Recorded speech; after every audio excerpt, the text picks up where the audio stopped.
Absorbance and Fluorescence Formula by Noah, Andrew, and David. Introduction. The purpose of this study was to utilize absorbance and fluorescence to identify the type of dye within a sample and its concentration. Goals: in this lab we wanted to identify the kind of dye in the sample and its concentration via observing the absorbance spectra.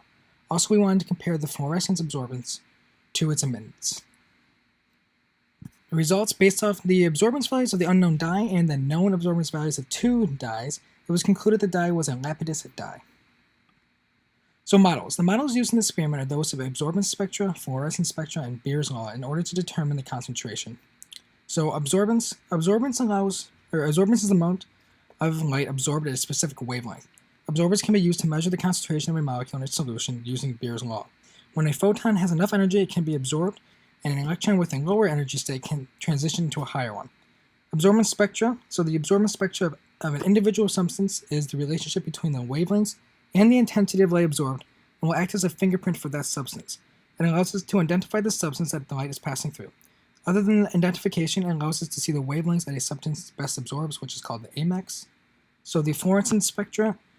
The fluorescence spectra, on the other hand, shows the peaks in the intensity of light emitted by a substance after being struck with light.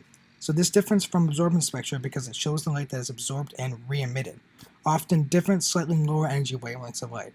Fluorescence spectra has applications in analyzing compounds for medical and research purposes. Beer's law, so that rearranged equation right there will show how to find the concentration if one desires to calculate concentration. And conservation energy, we will discuss it a little bit later in the presentation. So experimental design. The design of the experiment consisted of two different parts: finding the absorbance spectra of the dye and then finding the fluorescence spectra. So to get the absorbance spectra of the dye, the lights were dimmed and then a flashlight was pointing through a cuvette and a spectrophotometer captured the light passing through it. This was done twice, one with water and again with the dye. We used the same flashlight between those two. The dye spectra was then subtracted from the water spectra to yield the absorbance spectra.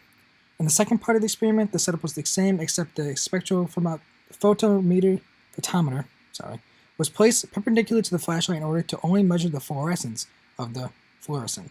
The dark room and the spectrophotometer position are important because here they diminish the possibility of picking up stray light from elsewhere that could skew the fluorescence results.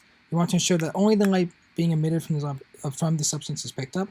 So a little bit of flaws we had is we were sitting under one of the lights in the room. Although the room was dark, there was still one light and we were actually sitting underneath it. And then our flashlight also died midway through, so we had to switch batteries, and those batteries were quite a little bit different in terms of brightness, so that could have skewed our results just a tad. So here are our results. This is the results for the absorbance spectra of the unknown dye. We had a peak between 550 nanometers and 625 nanometers. This closely resembles the spectra of the lapidus dye. The lapidus dye had an absorbance peak closer to 550 nanometers, but our absorbance spectra matched this better than the salvia dye, which had an absorbance peak of around 500, so this was a better result. So our results continued. We have the absorbance versus the fluorescence of fluorescent.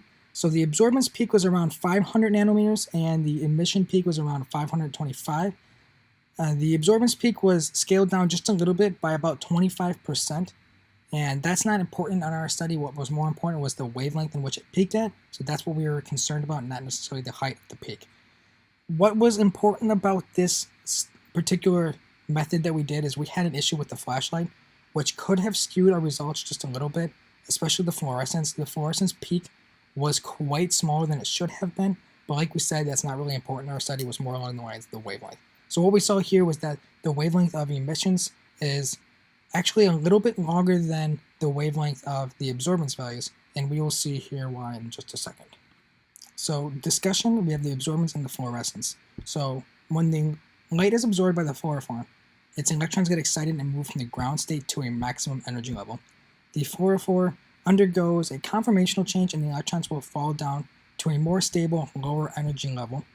As you can see in the diagram right there, as the electrons fall to a more stable energy level, some of the absorbed energy is released as heat, which is why the light coming out of the fluorescent is actually at a lower wavelength. So thus the energy is still conserved, which is important because conservation of energy is always relevant in our systems.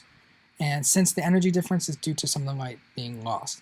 So what we see here is when the electron gets excited, it's absorbing a certain amount of energy.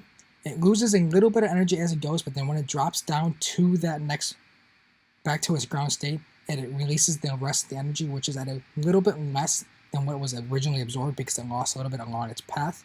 So when the electrons fall down to that ground state, the energy remaining is released as the fluorescence, which is the energy of emissions.